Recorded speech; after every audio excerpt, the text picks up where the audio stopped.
He stepped out of the limousine, a hulking silhouette against the neon glow of Palm Beach.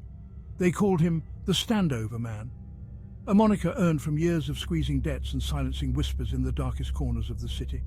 His face, a roadmap of hard-won victories and brutal losses, remained an impassive mask. The humid air hung heavy with the scent of salt water and impending danger. Tonight, the only business was pleasure, or so he thought.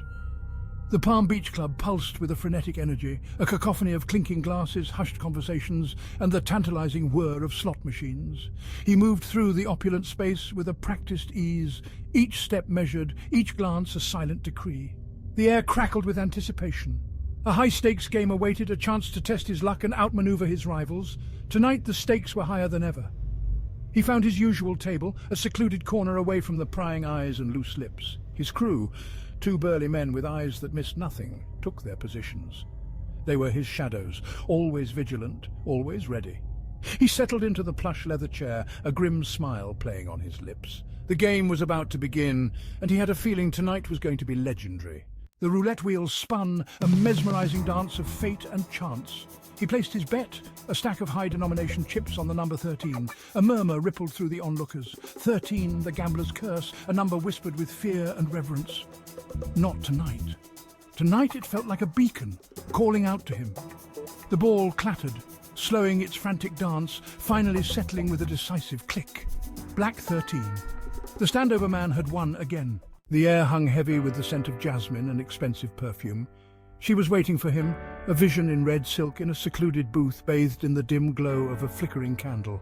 His lover, a woman as dangerous as she was beautiful. Their affair, a dangerous dance on the edge of a razor. Their stolen moments, the only solace in his world of shadows and violence. They spoke in hushed tones, their words a secret language woven from longing and regret. He knew their time was short, the risk too great. But in her arms the world outside faded away. Her touch, a spark that ignited a fire in his soul. He lost himself in the depths of her eyes, drowning in the promise of a life he could never have. "We can't keep meeting like this," she whispered, her voice laced with a mixture of fear and desire. He silenced her with a kiss, his hand caressing her cheek. "I'll find a way," he murmured, his voice rough with emotion. He didn't believe his own words. The life he led, the secrets he kept, they were a chasm between them, a chasm that threatened to swallow them, both whole. But in this moment, lost in the warmth of her embrace, he allowed himself to believe, to hope. Section 4. Blood on the Marble. His penthouse apartment shimmered, a beacon of luxury overlooking the city's glittering sprawl. He unlocked the door, a sense of unease settling over him. The air hung heavy, thick with the metallic scent of blood. He drew his gun, his senses on high alert. The apartment, usually pristine, was in disarray. Furniture overturned, shattered glass crunching underfoot, and a silence so profound it was deafening. He moved through the wreckage, his heart pounding against his ribs. In the kitchen, he found them. His two men, his trusted shadows, lay sprawled on the blood-soaked marble floor. Their eyes stared vacantly at the ceiling, their bodies riddled with bullets. Rage, cold and sharp, coursed through him. He had known this life was a dangerous game, but they were supposed to be untouchable.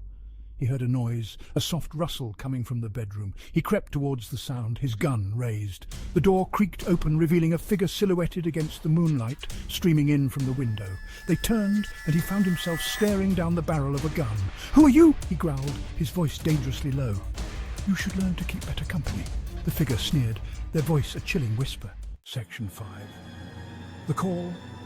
The ringing of the phone pierced through the silence, each shrill tone a jarring reminder of the carnage that surrounded him. He picked up the receiver, his hand still trembling slightly from the adrenaline coursing through his veins. "Did you take care of it?" a voice hissed from the other end of the line. He glanced at the body lying at his feet, a grim smile spreading across his lips. "It's taken care of," he replied, his voice devoid of emotion. "Good. Now we can talk business." He hung up the phone, the dial tone buzzing in his ear like a death knell. He was no longer just a standover man collecting debts and playing high-stakes games. He was now a player in a much bigger game, one with consequences far beyond anything he could have imagined. And he had a sinking feeling it was only just beginning.